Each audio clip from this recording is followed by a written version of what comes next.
Thank you, Mr. Chairman. And I want to thank everybody here.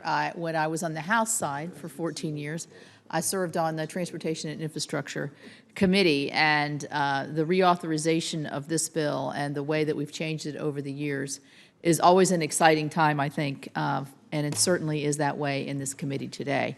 I was going to say to Senator Carper, in West Virginia, it's Capito diem, but it didn't have the white ring to it. In any event, Cardin diem is coming. So it's Cardin diem in Maryland, yes. In any way, I want to thank both Senator Barrasso and Carper, and also Senator Cardin for the good hard work to get this legislation where we see it today. It authorizes our nation's surface transportation infrastructure of $287 billion over 5 years. The scale and duration of this bill is essential to improving the roads. Americans count on to safely and efficiently get to work, get to school, to the store, to drive on the family vacation, and to enable commerce on our freight corridors. Every member of this committee has heard loud and clear from our state's departments of transportation that a long-term bill is needed to prevent a return to the stop-and-start short-term bills that preceded the FAST Act and undermined their construction planning. I will say anecdotally, I had a telephone town hall meeting, and of the 13 questions that I took, 4 of them had to do with transportation. So this hits to every home. 90% of the bill's funding will be allocated via formula, and every state's share is protected, meaning that all boats will rise with this funding increase. Our states will have maximum flexibility, which they request, and we've tried to provide, to direct their investments where they know they're needed rather than at the direction of Washington. America's Transportation Infrastructure Act also includes important procedural reforms to the permitting process. We hear repeatedly how lengthy and timely and expensive it is, such as the one federal decision to reduce costs and the seemingly endless delays that accompany transportation infrastructure package. I think our project stakeholders will be as excited about these provisions as they are about the additional funding. The legislation's Bridge Investment Program will facilitate investment in our nation's crumbling and increasingly dangerous bridges, an infrastructure need that is often overlooked in favor of higher profile projects like new or expanded stretches of highway.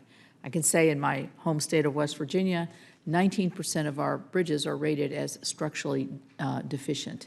A dedicated source of bridge funding will help states like mine address bridge maintenance and replacement, keeping the public safe and preventing emergency closures from creating needless and long-lasting congestion. I'm also pleased that this legislation carries several provisions important to Appalachia.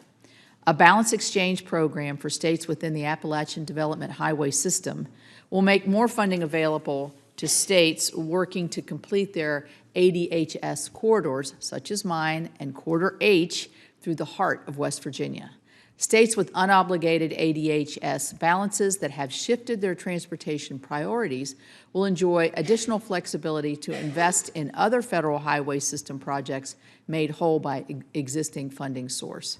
This is truly a win-win for our part of the country and all of the Appalachian states involved. America's Transportation Infrastructure Act also follows the FAST Act with another 5-year reauthorization of the Appalachian Regional Commission, which, by the way, my entire state is part of this. This language, which I wrote with the support of Ranking Member Cardin, Senator Wicker, and Leader McConnell, aligns the ARC's reauthorization with its recent appropriation history and doubles the set-aside for another passion of mine, rural broadband deployment in our region. Another provision that I led with Leader McConnell authorizes the ARC to support the development of a petrochemical storage hub and its related downstream manufacturing, a potential game changer in terms of capital investment and job creation in Central Appalachia. I could go on, but I won't. America's Transportation Infrastructure Act has many more programs that I think will appeal to members of both sides of the aisle and from around the country, not to mention all of the states, families, and individuals that will benefit.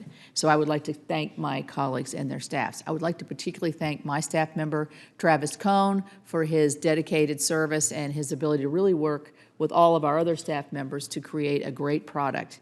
I would particularly like to thank, too, from Chairman Barrasso's staff, Richard Russell, Brian Clifford, Carl Barrick, Julie Wynn, James Wilson, Stephen Barnett, and Elizabeth Horner.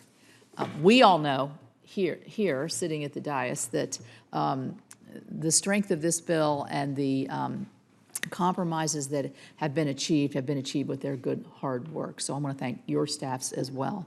This is a bipartisan solution to address key transportation infrastructure needs and opportunities, and I urge all members of the committee to support this bill. Thank you, Mr. Chairman. Well, thank you.